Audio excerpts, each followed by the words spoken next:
আকাশটা সকাল থেকেই ভার হয়ে আছে।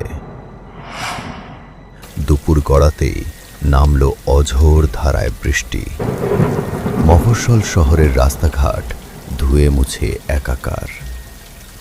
8 বছরের ছোট্ট ছেলে টিটু জানলার ধারে বসেছিল। তার খুব ইচ্ছে করছে কাগজের নৌকা ভাসাতে। বড় ভাই রনি তাকে একটা সুন্দর কাগজের নৌকা বানিয়ে দিয়ে বলল, যা, সাবধানে খেলিস, বেশি দূরে যাস না। টিটু হলুদ রঙের রেনকোটটা গায়ে জড়িয়ে বেরিয়ে পড়ল রাস্তায়। রাস্তার ধারে নালা দিয়ে বৃষ্টির জল তীব্র বেগে বয়ে যাচ্ছে। টিটু তার নৌকাটা জলে ভাসিয়ে দিল। নৌকাটা তরতর করে এগিয়ে চলল। টিটুও হাসতে হাসতে সেটার পিছু নিল।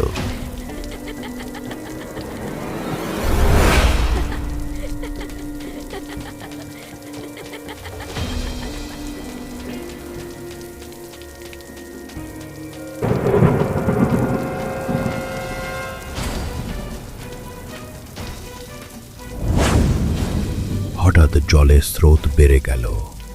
নৌকাটা দ্রুত গতিতে এগিয়ে গিয়ে রাস্তার মোড়ের বড় ড্রেনটার দিকে চলে গেল। ওটা একটা বিশাল নর্দমা, যার মুখটা অন্ধকারে ঢাকা। না না, টিটু চিৎকার করে উঠল, কিন্তু লাভ হলো না। নৌকাটা সোজা নর্দমার অন্ধকারের ভেতরে পড়ে হারিয়ে গেল। টিটু নর্দমার মুখে হাঁটু গেড়ে বসল। ভেতরে খুটখুটে অন্ধকার। সে উকি দিয়ে দেখার চেষ্টা করল তার নৌকাটা দেখা যায় কিনা।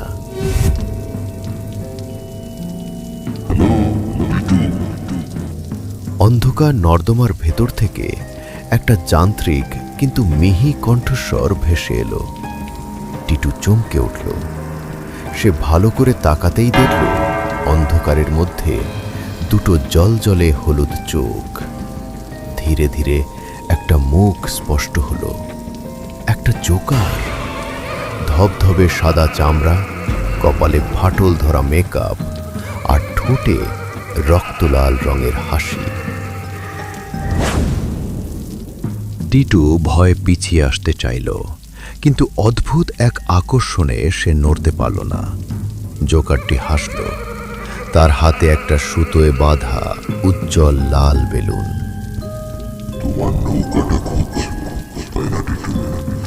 জোকারটি নৌকাটা হাতে তুলে দেখালো। হ্যাঁ, ওটা আমাকে ফেরত দিন, টিটু তোতলামি করে বলল। জোকারটির হাসি আরো চওড়া হলো, যা দেখে টিটুর মেরুদণ্ড দিয়ে ঠান্ডা স্রোত বয়ে গেল।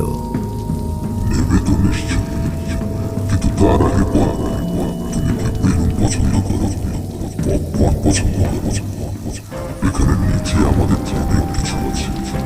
আমরা সবাই এখানে এসে থাকি। তুমিও ভাসবে টিটু, তুমিও ভাসবে। হঠাৎ জোকারটির চেহারা পাল্টে গেল।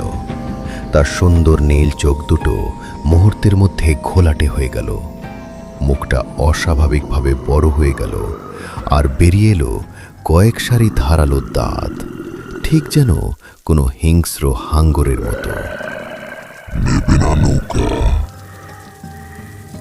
রনি ভাইয়া, বাঁচাও!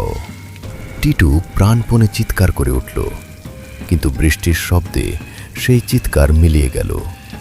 এক ঝটকায় জোকারটি টিটুকে নর্দমার অন্ধকারের ভেতরে টেনে নিল। বৃষ্টি থামার পর রনি রাস্তায় বেরিয়ে এলো টিটুকে খুঁজতে। টিটু, টিটু! কোথাও কেউ নেই।